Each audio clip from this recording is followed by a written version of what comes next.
میں نے اپنی بات ریکارڈ ہوتی ہے، ظاہر ہے وہ ہمارے بھائی ریحان اس کو یوٹیوب چینل پہ ڈالتے ہیں، میرے بھی درس قرآن کا جو واٹس ایپ گروپ ہے اس میں بھی آتی ہے. میں نے دوبارہ سنی اپنی بات، تو الحمدللہ کوئی ایسی چیز نہیں ہے. 28 سال فتوے سے وابستہ ہوئے مجھے ہو چکے ہیں، تو الحمدللہ تھوڑا بہت جو سیکھا ہے تو الفاظ کا انتخاب جو ہے وہ میں سوچ سمجھ کے کرتا ہوں. یعنی اس میں کوشش ہوتی ہے کہ بے احتیاطی نہ ہو، اگر غلطی ہو جائے تو اللہ تعالیٰ مجھے معاف فرمائے. کل جو میں نے بات کی اس کا میں دوبارہ خلاصہ عرض کروں کہ دیکھیں صدقے کی اہمیت. اب صدقہ کسی خاص شکل میں دینے کی کوئی خاص فضیلت ہو، اس طرح کی چیز نہیں کہ بھئی جانور ہی کی شکل میں صدقہ دینا ہے، انڈوں کی شکل میں صدقہ نکالنا ہے، آٹے کی شکل میں نکالنا ہے. اس کو ضروری سمجھنا یا یہ سمجھنا کہ یہ حدیث سے ثابت ہے یا سنت سے ثابت ہے، یہ غلط ہے. بس صدقہ نکالنے کی فضیلت ہے. کسی خاص شکل کو اختیار کرنا آپ اپنی مرضی سے اختیار کریں وہ آپ کا مسئلہ ہے، لیکن اس کو دین کا نام نہ دیں، اس کو شریعت کا نام نہ دیں. ہمارا مسئلہ ہمارے لیے مشکل یہ ہے کہ کوئی اپنی مقامی تہذیب کو شریعت کا نام دے کر پیش کرتا ہے، کوئی اپنی ثقافت کو شریعت کا نام دے کے پیش کرتا ہے، کوئی اپنی پسند اور ناپسند کو شریعت کا نام دے کے پیش کرتا ہے. شریعت تو وہ ہے جو آقائے دو جہاں جناب نبی کریم صلی اللہ علیہ وسلم لے کر آئے. میری پسند، میری ناپسند، میری تہذیب، میری ثقافت، میری برادری، میری ذات، ان چیزوں کا شریعت سے کوئی تعلق نہیں ہے، یہ آپ کی ذاتیت تک ہے. تو آپ کے ہاں مرغی کے ذریعے سے صدقہ دیا جاتا ہوگا، آپ دیجیے، لیکن اس کو شریعت کا نام نہ دیجیے. یہ کوئی ضروری نہیں ہے کہ بچہ بیمار ہو تو جان کا صدقہ جان کے ذریعے نکالا جائے.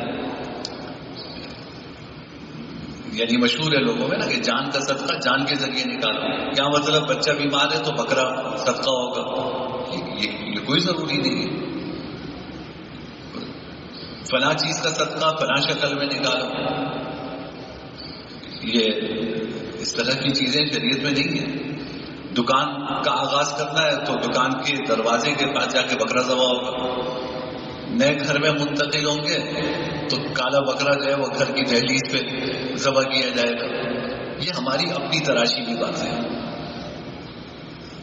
آپ کو کرنا کیجیے، لیکن اللہ اس کے رسول کی طرح منسوخ نہ کیجیے. دین کا نام لے کر یہ سارے کام نہ کیجیے. تو صدقہ بڑی فضیلت ہے، لیکن خاص شکل میں خاص موقع پر اس طریقے سے صدقہ کرنا، یہ اس طرح کی چیزیں جو ہے حدیث سے ثابت نہیں ہیں.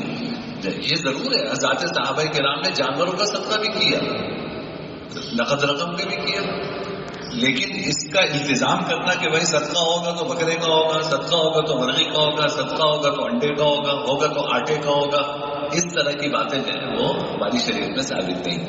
سب سے افضل طریقہ یہ ہے، افضل صدقہ وہ ہے جس سے غریب کی، مستحق کی ضرورت سب سے اچھے طریقے سے پوری ہو، اس سے بہتر کوئی صدقہ نہیں. بس یہ ذہن میں رکھیے. میں نے کل بھی یہی بات کہی تھی اور آج بھی یہ بات جو ہے وہ میں نے دہرا دی. آج جو مجھے چیز عرض کرتی تھی، بس 2 منٹ اس پہ بات کر لیتا ہوں کہ دیکھیے، اگر کسی کے پاس مال نہیں ہے، پیسے نہیں ہیں، تو کیا اس کے لیے صدقے کی کوئی شکل نہیں ہے؟ جناب نبی کریم صلی اللہ علیہ وسلم پر قربان جائیے. آپ نے فرمایا، آپ نے اتنی شکلیں بیان فرمائی ہیں صدقے کی کہ آپ تصور بھی نہیں کر سکتے. ہم وہ انشاءاللہ ایک ایک کر کے ان پہ گفتگو کریں گے. تو ضروری نہیں ہے کہ صدقہ مالی کے ذریعے ہو. اگر کسی کے پاس پیسے نہیں ہیں تو ایک صحابی نے حضور سے پوچھا کہ رسول اللہ میرے پاس پیسے نہیں ہیں، میں کیا کروں؟ آپ نے فرمایا کماؤ اور پھر صدقہ کرو.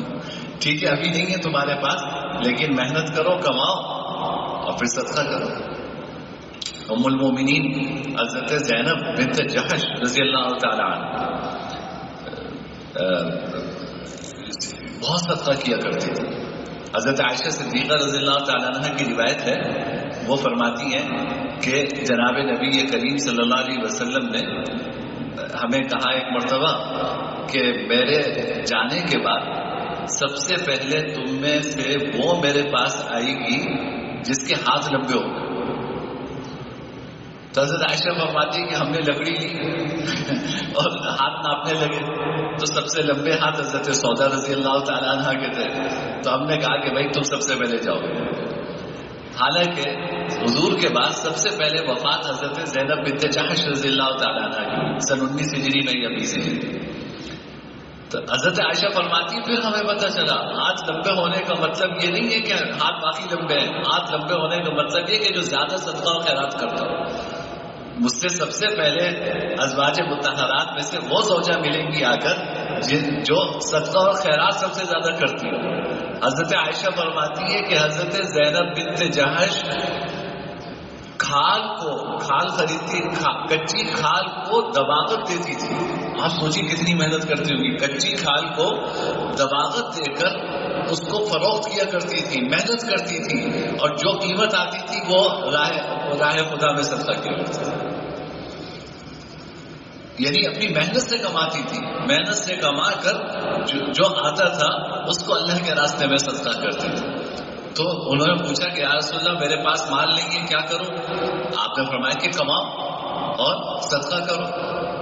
پھر انہوں نے عرض کیا کہ یا رسول اللہ اگر میں کما نہیں سکتا؟ آپ نے فرمایا کہ کسی مظلوم کی مدد کرو، یہ بھی صدقہ ہے. کسی مظلوم کی مدد کر دو، یہ بھی صدقہ ہے. آپ کو پتا ہے کہ ایک شخص ہے اس کے اوپر ظلم ہو رہا ہے، آپ اس کو ظلم سے بچانے کے لیے اگر کوئی کوشش کر سکتے ہیں، اپنا وقت صرف کر سکتے ہیں، اپنی محنت کر سکتے ہیں، تو یہ بھی صدقہ ہے. اور بھی صدقے کی شکلیں ہیں جو انشاءاللہ آئندہ دنوں میں عرض کروں گا. آخر دعوانا الحمدللہ رب العالمین. الحمد لله رب العالمين والعاقبة للمتقين والصلاة والسلام على سيد الأنبياء والمرسلين. اللهم لك الحمد لا نحصي ثناء عليك أنت كما أثنيت على نفسك. لا إله إلا الله الحليم الكريم. سبحان الله رب السماوات السبع رب العرش العظيم. اللهم إنك عفو كريم تحب العفو فاعف عنا.